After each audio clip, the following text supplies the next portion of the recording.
he simply gets easily defeated by the Lord. However accomplished Jnani may be, unless he becomes devotee, he cannot attain perfection. So who is victorious? The Lord is always victorious.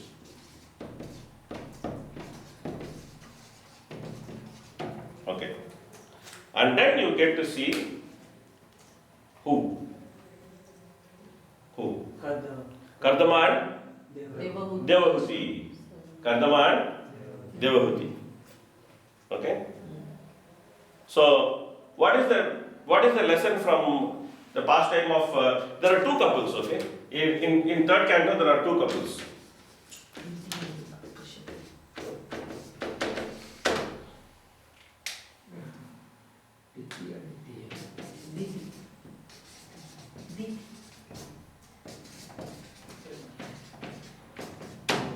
So there are two couples. Kashyapa and Diti and Kardama and Devahuti. What is the lesson from Kashyapa and Diti? Devotees can fall down. Even the greatest of knowledgeable man can become victim of sex life. Because sex life is the greatest binding force in the material world. This is the lesson from Kashyapa and Diti. What is the lesson from Kardama and Devahuti? You can use that sex desire in the service of the Lord. You can utilize the same sex life to get away from this material world, not simply in the service of the Lord, to get away from this, to break the material bondage. The greatest force which causes the material bondage can be utilized to break the material bondage when it is actually utilized in the service of Krishna. So, then who is victorious? Krishna. Because when the greatest shackle of the service of the material world, when that is utilized in Krishna's service, that very shackle becomes the means by which one can get free from that shackle. This is the power of devotional service. So, throughout the third canto, there is declaration of Krishna's victory. And throughout the third canto, there is one discussion. What is the discussion? How the living entity can become successful if he simply follows Krishna's instructions. He can become victorious. He can become successful if he follows Krishna's instructions. And then the rest of third canto, which is the last 30% of third canto, is what? Kapila Siksha, which is a philosophical rendition of this entire pastimes.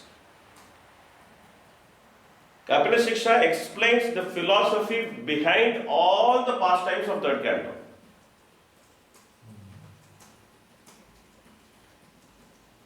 Kapila Siksha is simply a philosophical rendition of the entire pastimes of third canto, where again Kapila Deva establishes that only by devotional service one can break the bondage or cycle of birth, death, old age and disease. Is clear? Is clear? Why third canto is called status quo? So now if you see third canto, you can actually see that there is some flow of pastimes. They don't look like some disjointed set of narrations. You can see that there is some flow of pastime, that there is some logic in arranging the pastimes, there is some flow of pastime. Okay, any questions, comments?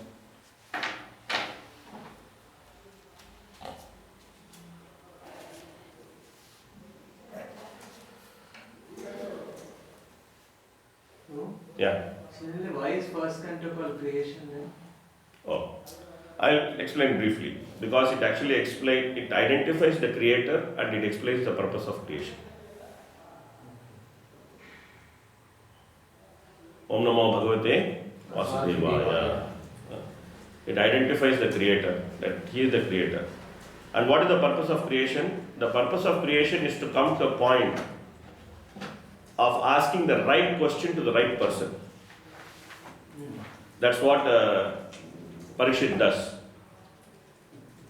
He comes to the point of asking the right question to the right person. That's why it's called creation. The whole creation is meant to bring the living entity to that point of finding a competent person and asking him the right type of question. That's why second canto in the very beginning, Parikshit actually glorifies, Sukadeva Goswami glorifies the question of Parikshit. He says, Varyanesha Prashnaha, Krito Lokahitam Kripa. He says, then Atmavid Sammatam Pumsam. He says that your question has been appreciated by all people who actually understand the science of self. And this would cause auspiciousness to the whole world. Then he condemns the process of question and answer in the mundane plane. He says, Shrotavyadi Rajendra, Nunam Santi Sahasrasaha, Apashyatam Aptatattvam, Griheshu Grihamedina. So, and second canto is called Cosmic Manifestation because second canto discusses the mood of Brahma in creating this cosmic manifestation. It also discusses the opportunities and pitfalls in the cosmic manifestation. It also has the Chatushloki, which discusses the opportunities and pitfalls in being in the cosmic manifestation. What is the opportunity and what is the challenge? That canto is called status quo. Like this, we can explain each canto. All the 10 cantos of Bhagavatam can be explained like this. Okay, so now we come to our specific topic, which is creation. Okay, so when you observe the creation, what do you see? General question, it's not some highly philosophical question. Creation means this world. When you observe, just look outside the window, what do you see? Look inside this room, what do you see? What do you see? Yeah. We see matter and then we see spirit. Okay. That's it? You don't see anything else? No,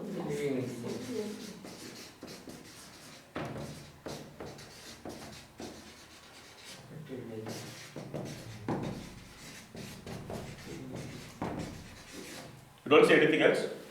and interaction going on around that.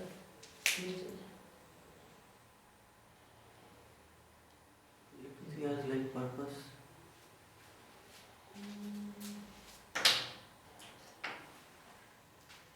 Somebody may say that there is no purpose. Like modern scientists are saying there is no purpose. I am asking not about a philosophical thing. Something which everybody sees, a modern scientist, stupid fellow, intelligent fellow, a casual observation of creation. Beauty. Activities. That's all part of material nature. Beauty, non-beauty, danger, it's all part of material nature. That's part of observing the material. I am talking about broad topics. Material nature is a broad topic. Living entity is a broad topic. Time. There's a third broad topic. What is that? Time. I don't see it, but it affects me. Control over them. Time is the major aspect of control over this. Okay. So anybody accepts this. Scientists also accept this. It's not that scientists don't accept this. Scientists also accept that there is control. That's why scientists are finding so many laws. You know, Ohm's law, Kirchhoff's law, Newton's law, Einstein's law, different law. They are putting so many laws. Okay. So then this Pythagoras theorem, that theorem, this theorem. So then the equations of chemistry. You know, if you put acid with the base, then you will get salt and water. You know, everything is so defined, so controlled that you can actually predict exactly when the sun will rise tomorrow and when he will set tomorrow. The whole process is so controlled. You can predict El Nino, Tiltino, whatever it is. So that is why there is laws of physics.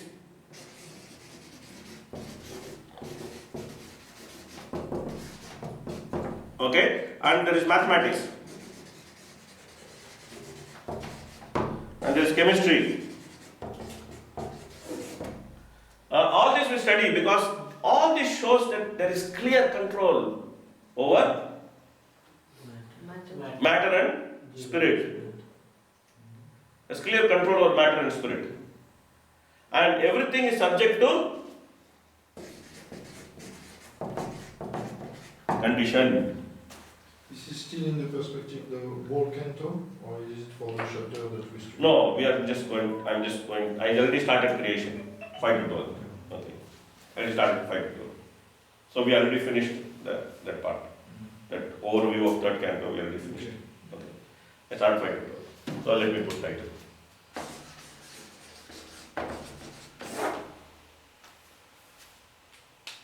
Okay. So, you see matter, you see spirit, you see control over them. Okay. You see different laws. Okay. And you see different constants. And you see different conditions. You know Ohm's law? You're an electrical engineer, you should know Ohm's law. Not electrical, but I did. But I did. Potential difference between 2 points. Yeah. V equal to IR. Yeah? V equal to IR. V equal to IR. Yes. This is Ohm's law. Oh, yes. Inversely proportional resistance. Yeah. V equal to IR. But if you write V equal to IR, it is not Ohm's law. Yes. There is one important condition here. What is that? At constant temperature. Yes. The moment you change the temperature, this equation will Change. change. That is the whole science of superconductivity. So the moment you change the temperature, this equation will change. At constant temperature, voltage is directly proportional to current and inversely proportional to resistance. So, therefore, everything has to follow conditions. That is why Prabhupada calls us as Condition soul. conditioned Soul. souls. By nature, the soul is not conditioned. He is Satchidananda Vigraha. He is free. But because he has entered an atmosphere which is heavily running according to certain conditions, then the soul is called as conditioned soul. Now, every fellow observes this. Okay? Every fellow observes this. But every fellow has an opinion about this. They not only observe it, but they also have an opinion about it. And every person is trying to utilize it. Okay? They observe, they have an opinion, and then they try to utilize. Okay? And for what reason they try to utilize is dependent on their observation and opinion. For example, scientists know this. They know that there is control over matter and spirit. But what is their opinion? We can control it. Huh? We can control it. Their opinion is that this is random. Yes. Their opinion is this is random. Chaos. So therefore, since it is random, it can be studied and it can be brought under control.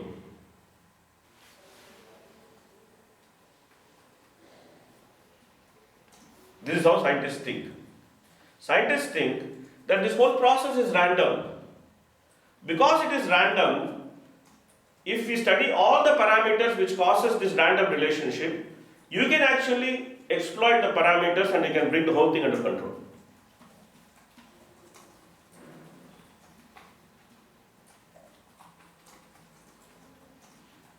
For what purpose? Enjoyment, exploitation. Yes.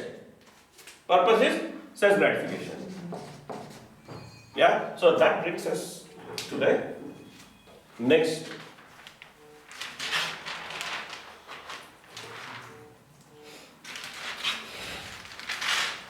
question or next statement.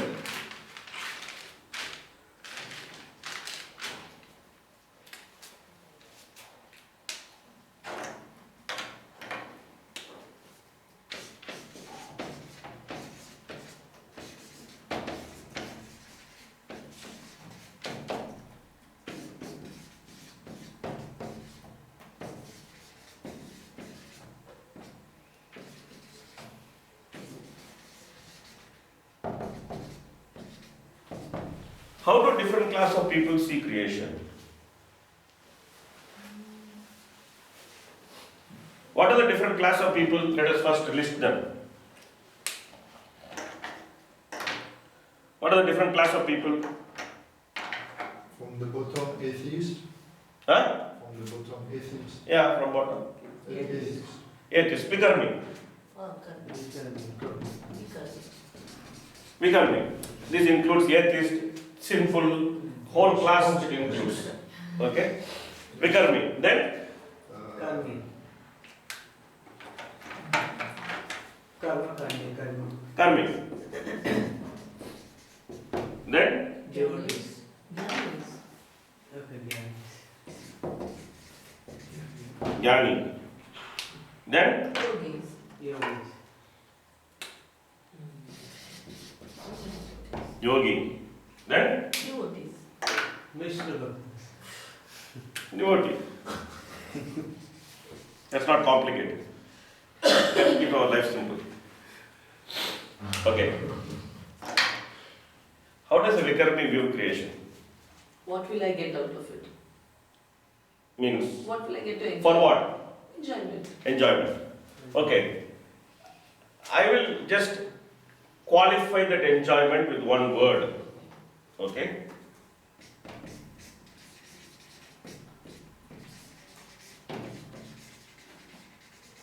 Illegal enjoyment. Yes. When I use the word legal, illegal, it does not have anything to do with the law of the land. Okay? Sometimes I may use the word legal, sometimes I may use the word illegal. Whenever I use the word legal, means it conforms to scripture. Whenever I use the word illegal, it means that it doesn't conform to scripture. It does not have anything to do with law in your country or your country or your country or your country or your country or my country. Because in all these places there is different of a law. What is legal in my country may be illegal in your country. And what is illegal in your country may be legal in my country. But irrespective of whoever says what, whatever is approved by Shastra is legal and whatever is not approved by Shastra is illegal. So whenever I use the word legal, it means it is as per Shastra. Whenever I use the word illegal, it means it is not as per Shastra. Okay, clear? Clear? Okay, so what is Karmi looking for? Illegal enjoyment. Huh? Legal enjoyment. Legal enjoyment. This is the problem with ISKCON people. They think that Karmi is some useless guy. Karmis are exalted people. They will never do sin. Because they clearly understand what is the effect of sin. But they are very, very calculated in doing piety. Because they think that what is the best opportunity to get the best result out of minimum piety. You do minimum piety, but you get the best result. You give 1 rupee to some useless guy. Give 1 rupee to some useless guy. How much you can get back? Zero. Nothing. Nothing. You give 1 rupee to a normal good man, how much you can get back? You'll get 1 rupee. 1 rupee. You give 1 rupee to a qualified Brahmana, how much you can get back? 2 rupees. No. Lot more, lot more. About 100 rupees. Roughly. You give 1 rupee to a qualified Brahmana in a pious place, how much you can get back? 10,000. Maybe 1000 rupees. You give 1 rupee to a qualified Brahmana in a pious place at the right time, how much you can get back? 10,000. Crores and crores of rupees. I should be rich actually. Karmis work like this. Karmi mind works like this. Minimum piety, maximum Game. gain. Actually, Vishwanath Chakravarti Thakur explained this in one purport. In second canto, there is one sloka, Ayur Harati Vaipum Swam Udyan Astan Chayana So, Tashyarte Yachano Nita, Uttama Shloka Vartaya. In that purport, Prabhupada quotes Vishwanath Chakravarti Thakur, and then he explains the nature of pious activity. There's a whole purport. In the whole purport, Prabhupada quoted Vishwanath Chakravarti Thakur and explained the nature of pious activity. It is there in the second chapter, I think. 17. It's a very, very nice purport. In that purport, Prabhupada actually explains, quoting Vishwanath Thakur. And money given to a person, how, in what proportion it comes back. Vishwanath Thakur has explained the whole proportions there. Okay? So, this fellow is 2, 3, 7, after Game. legal enjoyment. He thinks that the whole creation is an opportunity for legal enjoyment. Minimum investment, Maximum gains. maximum gain.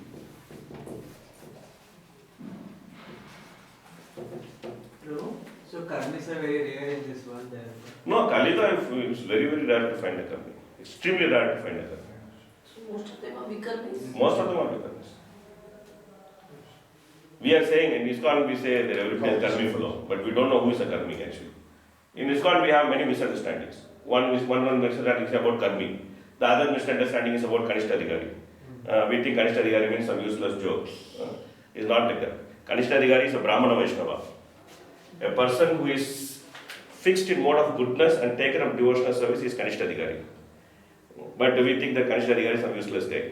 These are all some misunderstandings which somehow is there in this talk. Okay, anyway, so we are not going to get into all that. How does Jnani see creation? For mental enjoyment. No. No? Liberation. Liberation. Mentally and No. No, get rid of miseries. What is Jnani's doctrine? knowledge, get rid of Knowledge. knowledge. Cessation of miseries. Can you repeat? Is it to do with mysticism? No, yogi is mysticism. Oh. What? Yogi is mysticism. What is the impersonal Jnani's doctrine?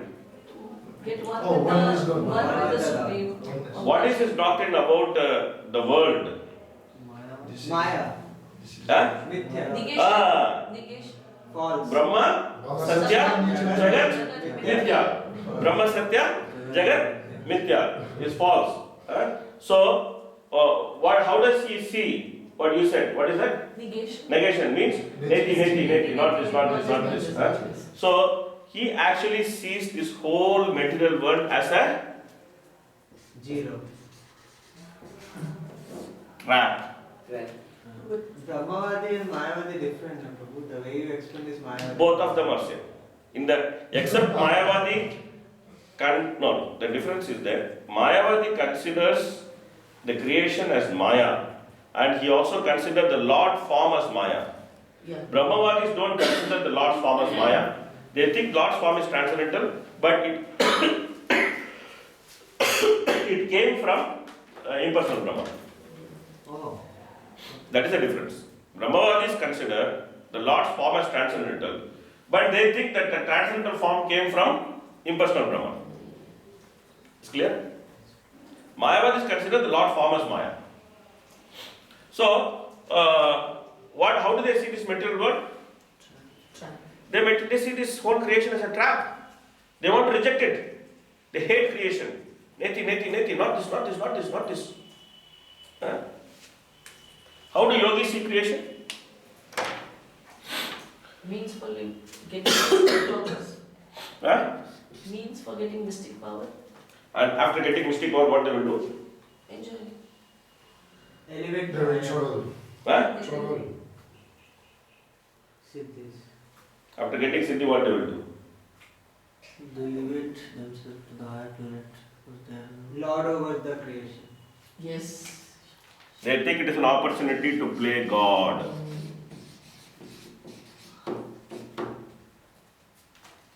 The yogis think that this whole creation is an opportunity to play God. Like God, I can create planets. Like God, I can go against material nature. Like God, I can understand what is past, present, and future. And like God, I can do whatever I want in this material creation. I can create, I can destroy, I can maintain. Whatever I want, I can do in this material creation. So what is Krishna's joke in the 10th chapter Bhagavad Gita about the yogis who think that they can play God by controlling creation? Krishna has a joke for them.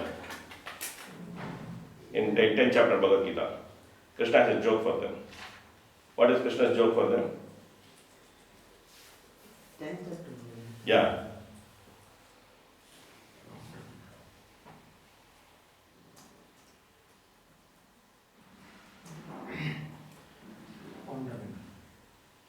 Krishna says, Istabhyaham idam Krishnam ekamshena sthito jagat.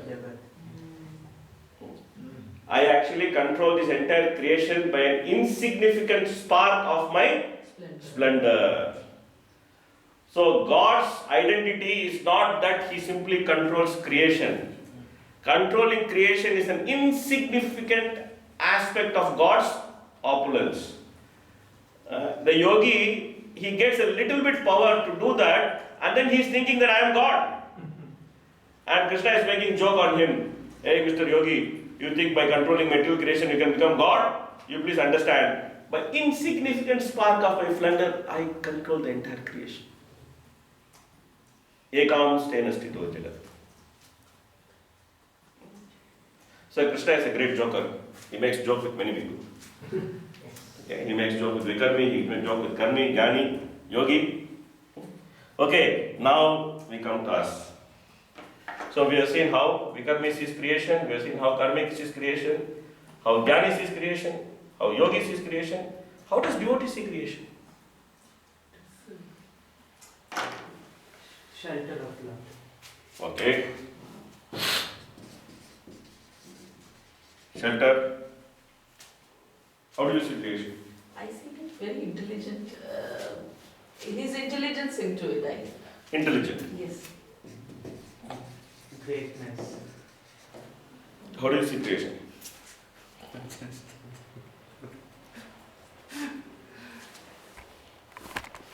How do you see creation? Vibhuti. Huh? Vibhuti. Vibhuti. Opulence. Okay. How do you see creation?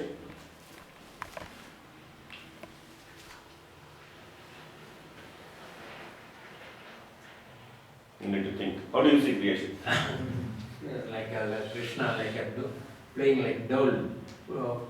Chase great and destroy. Okay. Krishna's playing. Yes. Okay. Lila. How do you see creation?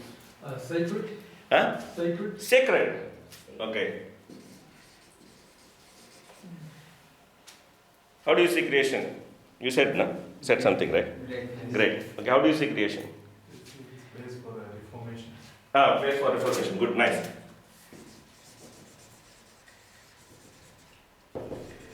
How do you see creation?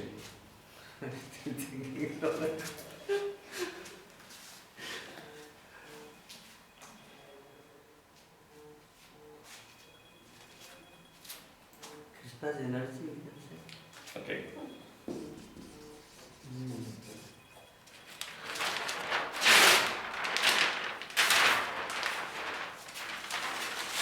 How does a pure devotee see creation? It's very, very interesting.